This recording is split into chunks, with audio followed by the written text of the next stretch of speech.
प्राध्यापक लक्ष्मण हाके आणि आमदार विजयसिंह पंडितांच्या कार्यकर्त्यांमध्ये जुंपल्याच्या नंतर आता या ठिकाणी जे कार्यकर्त्यांनी ठिय्या मांडला होता त्यातील आता काही कार्यकर्ते आणखी दाखल झालेले आहेत आणि त्यांनी लक्ष्मण हाके यांच्या विरोधात कारवाई करण्याच्या संदर्भात पोलिसांना निवेदन दिले। माझ्यासोबत त्यांचे काही सहकारी आणि कार्यकर्ते सुद्धा आहेत। काय सांगाल तुम्ही? आता पोलिसांना निवेदन दिले, कारवाईची मागणी करताय, काय मागणी आहे?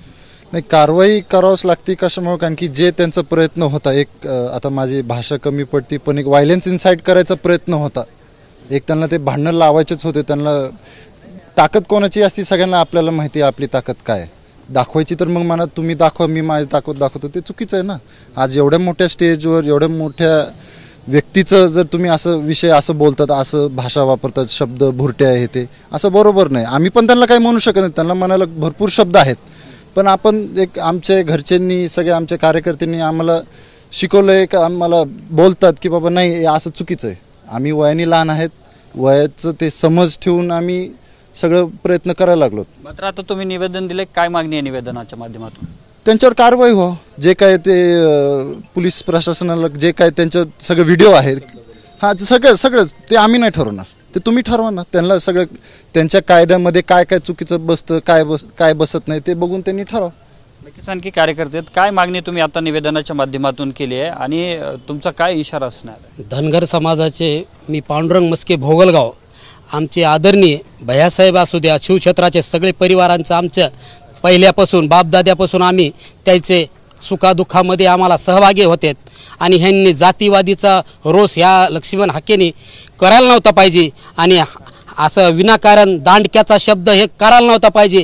आजपर्यंत आमच्या समाजामध्ये तेढ निर्माण, मराठी समाज आमच्या खांद्याला खांदा लावून सुखादुःखामध्ये उभा राहतात आणि विनाकारण जर असा जर जातीवाद झाला तर आमच्या गावात, खेडेगावामध्ये असो, सिटीमध्ये असो, कुठं बी अन्याय जर झाला तर तू लक्ष्मण हाके याला जबाबदार तू राहशील।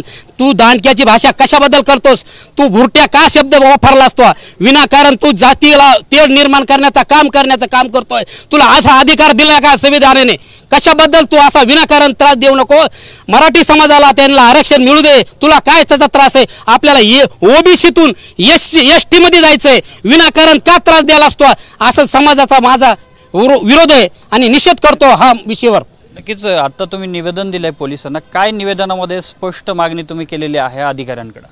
कारण या तालुक्याचे लाडके आमदार विजयराजे पंडित साहेब यांच्यावर जे बोलले हाके, त्यांच्या विरोधात त्यांच्यावर कायदेशीर गुन्हा दाखल करण्यात यावा।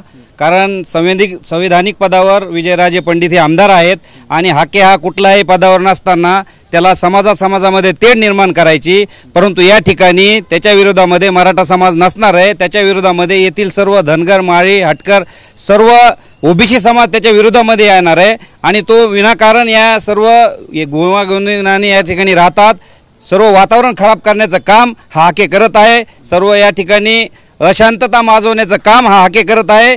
तरी प्रशासनाने त्याला या ठिकाणी येऊ देऊ नये, त्याला भेट जिल्हा बंद करावा, नसता आम्ही याच्यानंतर तीव्र आंदोलन या ठिकाणी सर्व समाजाच्या वतीने करण्यात येईल। नक्कीच प्रशासनाकडे आता निवेदन देण्यात आलंय आणि लक्ष्मण हाके यांच्या विरोधात आता कारवाईची मागणी आमदार विजयसिंह पंडितांच्या कार्यकर्त्यांकडून केली जाते। मात्र आता लक्ष्मण हाके गेवराईमध्ये येणार का आणि पुढे नेमकं काय घडणार हे पाहणं महत्त्वाचं असेल। कॅमेरामन हर्षल निकमसह मी अशोक काळकुटे, TV9 मराठी, गेवराई, बीड।